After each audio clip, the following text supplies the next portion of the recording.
Ito yung mga iniiyak ng mga DDS. Nung ibang DDS na kesyo daw.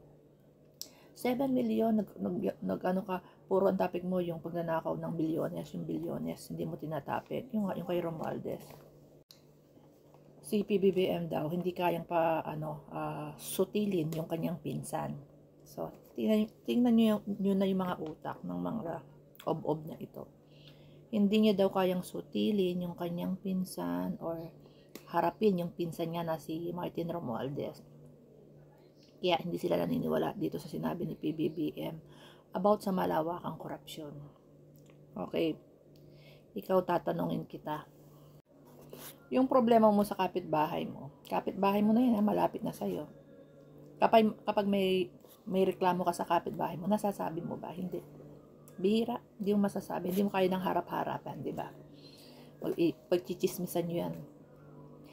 Sa loob ng bahay nyo, kung magkakasama kayo, magkakapatid, may kanya-kanya kayong asawa, nasa isang bahay kayo, may problema ka dun sa hipag mo, o dun sa bayaw mo, o sa mismong kapatid mo, nasasabi mo ba ng diretso?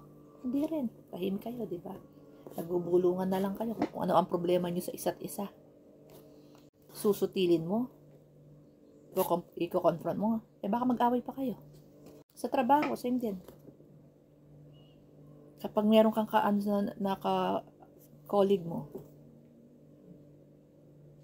hindi kayo magkasundo, nasusutil mo ba? Nako-confront mo ba?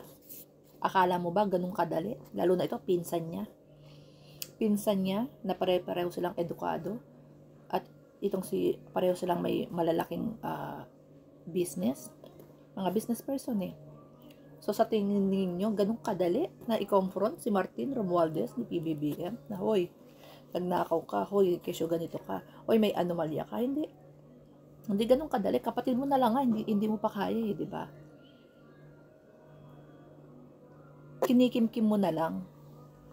Magulang mo nga, di ba? Minsan meron kayong hindi pagkakaunawaan, kinikimkim mo na lang.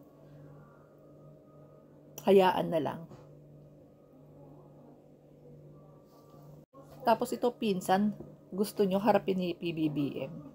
Kaya nga, dinadaan niya sa proseso. Investigasyon, pag napatunayan, managot.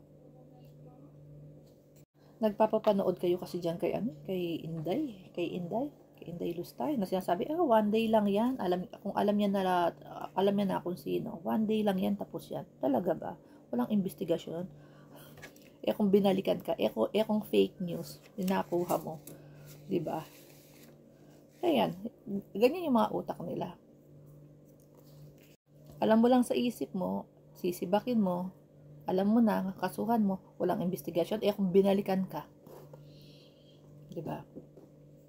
Kung fake pala yung information na nakuha mo, hindi kayo kasi nag-iisip Bago nyo sabihin kay PBBM na sutilin niya, kumprontahin niya yung kanyang pinsan, gawin nyo muna sa mga sarili ninyo kung kaya nyo. Diyan sa loob ng bahay ninyo, sa kaibigan ninyo, sa katrabaho ninyo, kung ganong kadali. Sige, sino dito ang kayang mag-confront ng kapatid, ng tito, ng biyanan, ng hipag, bayaw? Ganong kadali mag-confront?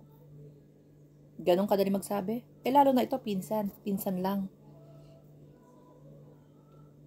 Tapos kung makautos kayo kay PBBM, ganong kadali.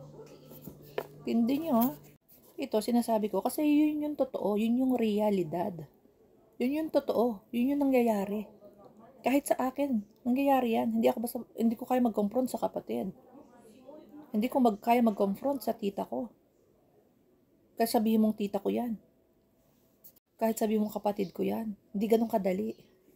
Yung pa kayang pinsan mo, hindi mo man kasama sa bahay.